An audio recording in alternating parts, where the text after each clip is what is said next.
Assalamualaikum warahmatullahi wabarakatuh. Materi video pembelajaran kali ini adalah materi kelas 5, tema 2, udara bersih bagi kesehatan. Subtema 2, pentingnya udara bersih bagi kesehatan, pembelajaran 6.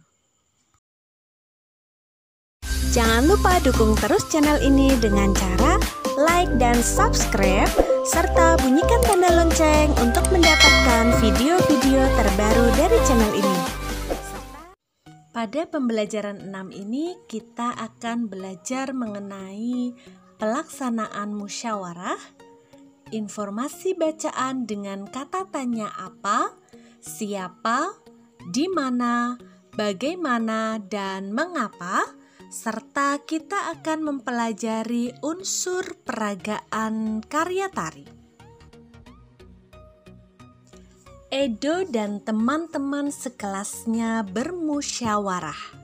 Mereka membicarakan tentang rencana peragaan tari. Sebelum musyawarah dilakukan, mereka sepakat bahwa musyawarah akan dipimpin oleh Edo. Selain itu, mereka juga sepakat bahwa Siti sebagai penulis yang akan mencatat jalannya musyawarah dan mencatat hasil musyawarah. Apa yang dimaksud dengan musyawarah? Apa yang harus kita lakukan sebagai peserta musyawarah? Nilai-nilai apa saja yang terkandung dalam kegiatan musyawarah? Ayo kita baca uraian berikut. Mengambil keputusan dengan musyawarah. Setiap warga masyarakat mempunyai tanggung jawab ikut serta dalam mengambil keputusan bersama. Keputusan bersama adalah sebuah keputusan yang sudah ditetapkan berdasarkan pertimbangan, pemikiran, dan pembahasan yang matang. Keputusan bersama haruslah mewakili kepentingan seluruh anggota atau seluruh peserta rapat. Keputusan bersama juga merupakan keputusan yang harus dilaksanakan dengan rasa penuh tanggung jawab. Oleh karena itu, sebuah keputusan bersama harus dipatuhi dan dilaksanakan oleh semua peserta rapat tanpa terkecuali dan membeda-bedakan. Dalam pengambilan keputusan, kita tidak boleh memaksakan kehendak. Hasil dari keputusan yang diambil juga tidak boleh hanya menguntungkan satu pihak, tetapi semua pihak haruslah merasa diuntungkan. Karena keputusan bersama harus menampilkan rasa keadilan dan semua peserta rapat mempunyai kedudukan yang sama. Pengambilan keputusan harus didasarkan pada beberapa nilai penting agar semua pihak yang terlibat merasakan keadilan. Nilai penting dalam pengambilan keputusan antara lain: 1.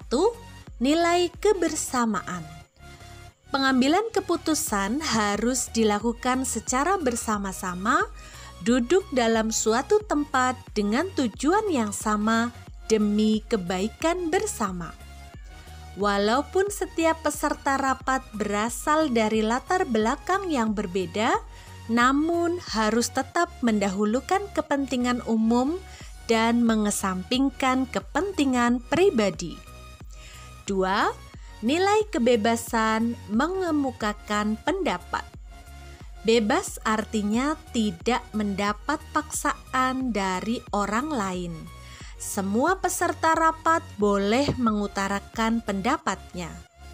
Pendapat yang diberikan harus logis dan masuk di akal, tidak menimbulkan perpecahan, sesuai dengan norma, dan tidak menyinggung perasaan orang lain. 3. Nilai menghargai pendapat orang lain.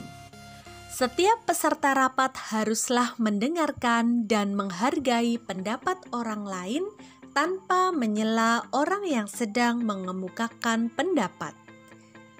Bila tidak setuju dengan pendapat yang dikemukakan oleh peserta lain, peserta boleh menanggapinya tetapi dengan cara yang sopan agar tidak menimbulkan permasalahan. 4. Nilai jiwa besar serta lapang dada melaksanakan hasil keputusan dengan rasa penuh tanggung jawab. Nilai persamaan hak ialah seluruh peserta rapat diberi hak yang sama untuk mengemukakan pendapatnya. Mereka diberikan kebebasan untuk mengungkapkan ide atau gagasan. Musyawarah mufakat merupakan salah satu bentuk upaya pengambilan keputusan bersama yang sesuai dengan nilai budaya bangsa Indonesia yang demokratis. Musyawarah berarti membicarakan dan menyelesaikan bersama suatu persoalan dengan maksud untuk mencapai mufakat atau kesepakatan. Dengan kata lain, musyawarah adalah pembahasan bersama suatu masalah guna mencapai keputusan. Sedangkan mufakat artinya kesepakatan untuk melaksanakan hasil musyawarah. Jadi, yang dimaksud dengan musyawarah mufakat adalah perundingan bersama untuk memecahkan masalah sehingga tercapai keputusan bulat yang akan dilaksanakan bersama. Kita mengutamakan musyawarah dalam mengambil keputusan untuk kepentingan bersama, bukan untuk kepentingan golongan atau pribadi. Dalam proses musyawarah, kita pasti akan mendengar pendapat dari peserta musyawarah. Pendapat tersebut bisa saja berbeda-beda, bahkan saling bertentangan. Apabila kesepakatan telah diambil, maka kesepakatan itu sudah bukan lagi milik dari pihak yang mengusulkan, namun telah menjadi milik bersama. Keputusan tersebut harus dipatuhi dan dilaksanakan bersama dengan penuh kesadaran dan tanggung jawab. Ciri-ciri musyawarah untuk mufakat. 1. Sesuai dengan kepentingan bersama. 2. Usul atau pendapat yang disampaikan mudah dipahami dan tidak memberatkan. 3. Dalam musyawarah, pertimbangan moral lebih diutamakan dan bersumber dari hati nurani yang jujur. 4. Pembicaraan harus dapat diterima dengan akal sehat dan sesuai dengan hati nurani. Dalam pelaksanaan musyawarah untuk mufakat, kita harus berpedoman pada prinsip-prinsip dan aturan musyawarah, antara lain sebagai berikut. 1. Musyawarah dilandasi dengan akal sehat dan hati nurani yang luhur. 2. Musyawarah dilandasi semangat kegotong royongan dan kekeluargaan. 3. Mengutamakan kepentingan umum. 4. Menghargai pendapat orang lain. 5. Keputusan yang diambil harus dapat dipertanggungjawabkan secara moral kepada Tuhan Yang Maha Esa. 6. Melaksanakan keputusan bersama dengan dilandasi itikat baik dan penuh rasa tanggung jawab. Berikut tata cara dan persyaratan musyawarah. 1. Peserta musyawarah harus hadir sebelum musyawarah dimulai. 2. Musyawarah dimulai jika peserta musyawarah telah mencapai quorum. Quorum adalah penetapan jumlah minimum anggota yang harus hadir pada saat musyawarah. 3. Ada susunan kepanitiaan yang minimal terdiri dari ketua, notulis, dan peserta musyawarah. 4. Setiap peserta musyawarah berhak menyampaikan pendapat. 5. Setiap peserta musyawarah harus menghargai pendapat orang lain. 6.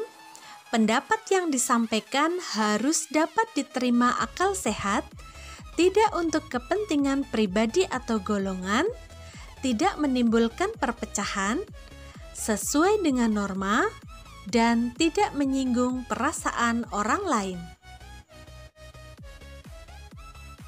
Cara-cara mengeluarkan pendapat antara lain sebagai berikut. 1. Mengacungkan tangan sebagai tanda izin bicara. 2. Berbicara setelah dipersilahkan. 3.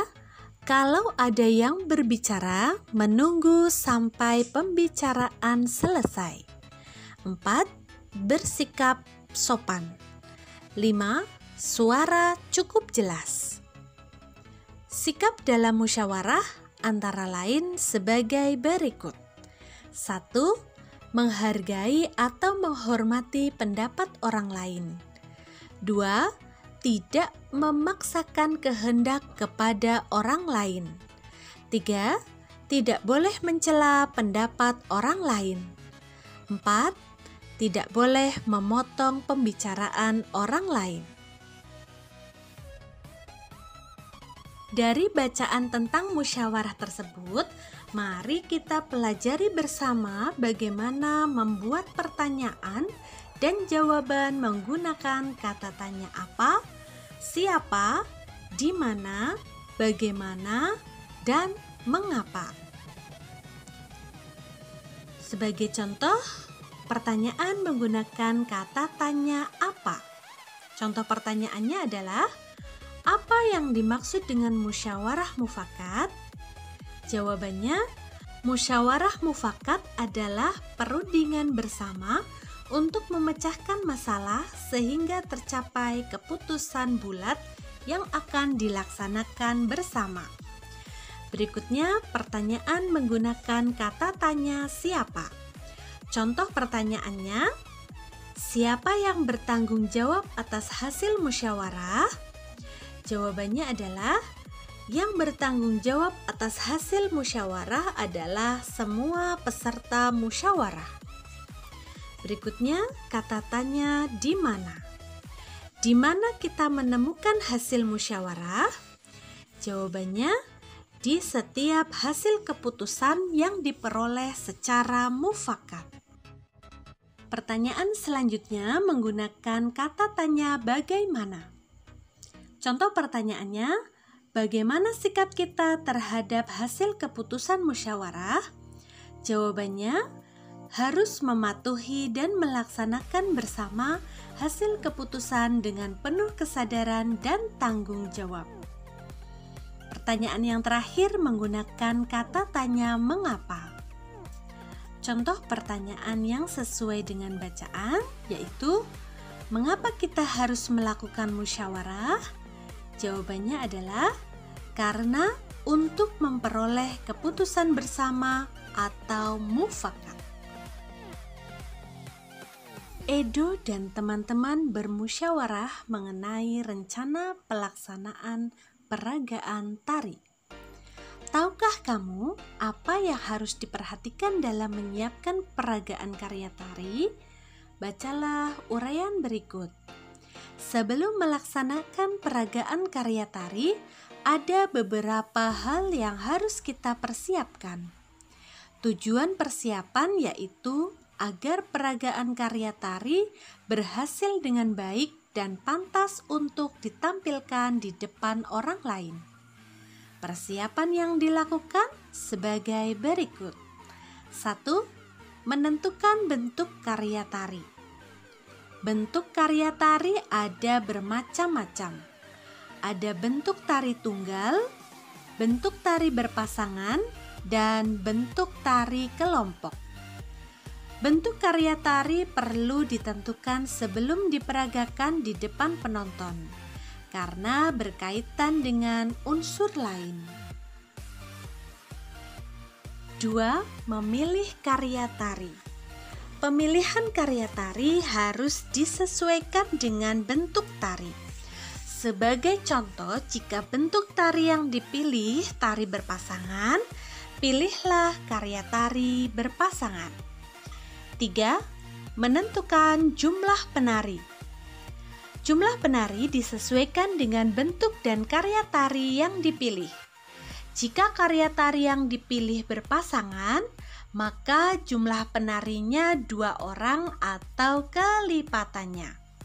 4. Memilih properti tari. Properti perlu dipersiapkan sejak awal dan selalu dipakai sejak saat latihan peragaan gerak tari.